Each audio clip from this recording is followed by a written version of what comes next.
Radio RBL India 90.4 में आप सभी श्रोताओं का बहुत बहुत स्वागत है। जैसा कि हम सभी जानते हैं कि सेहत सही लाभ कई अभियान जो हम लोग का चल रहा है, जिसमें हर सप्ताह हम लोग एक कार्यक्रम करते हैं। उसी के अंतर्गत इस महीने वर्ल्ड टीबी डे मनाया जा रहा है। इस अवसर पर रायबरेली जिला के टीबी रोग अधिकारी श्री अनुपम जी हमारे समक्ष मौजूद हैं। तो हम चाहेंगे कि हम उनसे टीबी रोग क्या है और यह कैसे फैलता है इसके बारे में जानकारी लेते हैं। तो सर, बहुत बहुत स्वागत है आपका हमारे रेडियो स्टूडियो में आने का। और हम आपसे जानना चाहेंगे कि टीबी यानी कि क्षय रोग क्या है और यह कैसे फैलता है। सबसे पहले तो धन्यवाद देना चाहेंगे हम अपने रेडियो पार्टनर आपका, क्योंकि आपके द्वारा विगत कई समय से इस प्रोग्राम को किया जा रहा है। हम लोगों की बातें जन सामान तक पहुंचाई जा रही हैं जी। तो उसके लिए सर्वप्रथम आपको धन्यवाद। दूसरी चीज़, ये जो टीबी की बीमारी है जिसको क्षय रोग भी कहते हैं, काफ़ी लंबे समय से ये समाज में है हमारे। और एक ये बैक्टीरिया की वजह से होता है जो कि संभवतः हमारे स्वस्थ जीवन में लगभग सभी के अंदर मौजूद है। अच्छा। कोई भी ये आज के तारीख में हिंदुस्तान जैसी आबादी के व्यक्ति में कोई नहीं कह सकता, जहाँ पे हाई बर्डन कंट्रीज़ हैं, कि हम टीबी के बैक्टीरिया से मुक्त हैं। स्थिति यहाँ पे तो सामान्य रहती है, लेकिन जैसे ही हमारे शरीर की प्रतिरोधक क्षमता कम होती है, ये बैक्टीरिया हमारे अंदर ग्रो करना शुरू करता है और हमें इन्फेक्शन क्रिएट कर देता है, जिससे कि हम टीबी के मरीज़ हो जाते हैं। अच्छा सर, इसके शुरुआती प्रमुख लक्षण क्या होते हैं जिससे आम इंसान समझ सके कि टीबी की जांच हमें करानी चाहिए?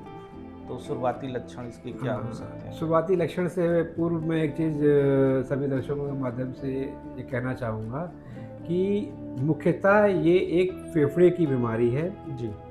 और एक व्यक्ति से दूसरे व्यक्ति के बीच में ये तभी फैलती है जब कोई फेफड़े का संक्रमित व्यक्ति सुरक्षा नियमों का पालन ना करते हुए समाज में बोल रहा है, खांस रहा है, और जो उसको खांसी में आने वाला बलगम है वो उसको इधर उधर थूक रहा है। सामान्य व्यक्ति जब उस कीटाणु के संपर्क में आता है तो उसको वो इन्फेक्शन और जल्दी होता है, तो वो भी उसके साथ टीबी के संक्रमण में आ जाता है।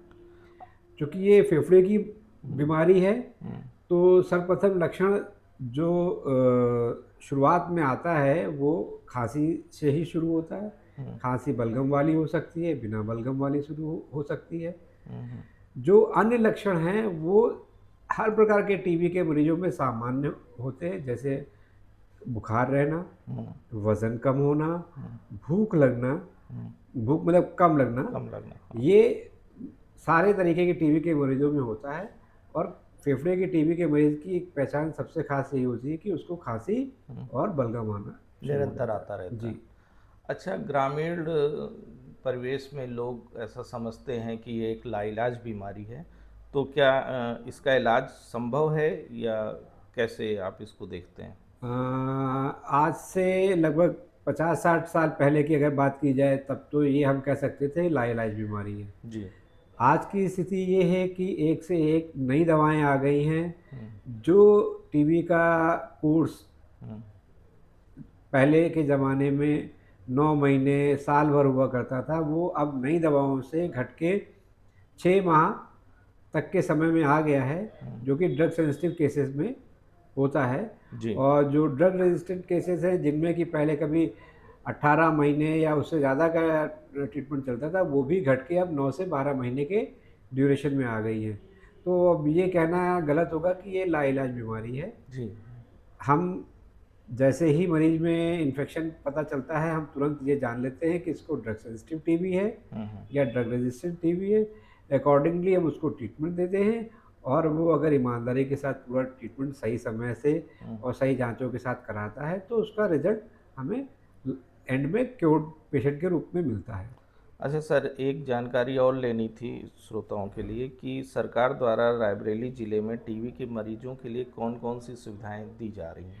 देखिए, टीबी के मरीजों में रायबरेली ही नहीं, हुँ, हुँ। पूरे भारतवर्ष में हुँ, एक समान सुविधाएँ हैं। हुँ, हुँ, सबसे प्रथम तो हम हुँ, 2 तरीकों से मरीजों को खोजते हैं। पहले हुँ, तो जो हमारे यहाँ अस्पताल में आ जाते हैं वो, हुँ, और दूसरा कि हम समय-समय पर हुँ, क्षेत्र में जाके हुँ। उनके बीच में जाके ढूँढते हैं। अच्छा, अच्छा। तो पहले तो ये हो गया कि हम उनको कोशिश करते हैं जल्दी से जल्दी ढूँढ लें, हुँ, हुँ, ये जाँच भी मुफ़्त है। हुँ, उसके बाद जो भी मरीज़ हमारा निकलता है, हुँ, तो उसको उसकी सेंसिटिविटी पैटर्न के हिसाब से हम उसको ट्रीटमेंट देते हैं। हुँ, वो ट्रीटमेंट भी हमारा फ्री है।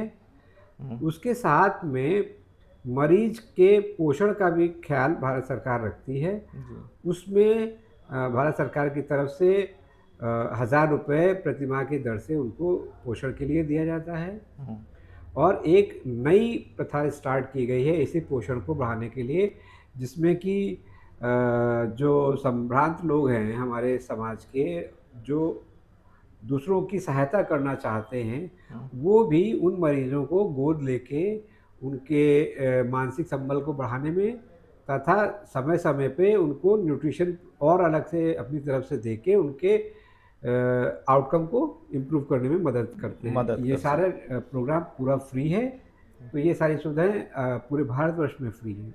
तो श्रोतागण बहुत ही महत्वपूर्ण जानकारी डॉक्टर साहब इस समय हम लोगों को दे रहे हैं। तो चलते-चलते डॉक्टर साहब हम आज चाहेंगे कि आप आम जनता को, जो रायबरेली की जनता है, उसको क्या अपील करना चाहेंगे इस वर्ल्ड टीबी डे के दिन?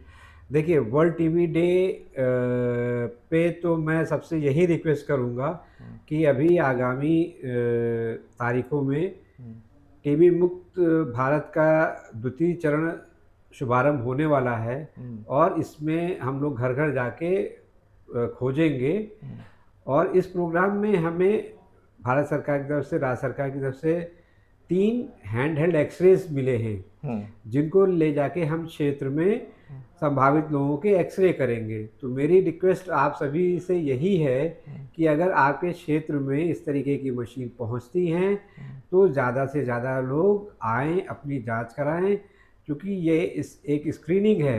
हुँ, आप में लक्षण नहीं होगा, हुँ, तब भी हम एक्स-रे से देख के इस चीज़ का अंदाज़ा लगा सकते हैं कि आप में बीमारी की शुरुआत हो रही है या नहीं हो रही है। हुँ। अगर हो रही होगी तो तुरंत आपको इलाज दिया जाएगा और आप जल्दी से जल्दी स्वस्थ हो सकेंगे। आपके परिवार को भी इस तरीके से हमें बचाने में मदद मिलेगी। यही रिक्वेस्ट है कि जो भी सुविधाएँ भारत सरकार से मिल रही हैं, उनको अवल हमारे कर। लोगों की तरफ से मिल रही हैं, उनका पूरा उपयोग करें और स्वस्थ जीवन जिएँ। तो दोस्तों, आज डॉक्टर साहब ने हमें बहुत ही महत्वपूर्ण जानकारियाँ दी हैं। तो दोस्तों, जागरूक बनिए, सुरक्षित रहिए और टीबी को जड़ से ख़त्म करने में अपना योगदान दीजिए। बहुत बहुत धन्यवाद सर। नमस्कार।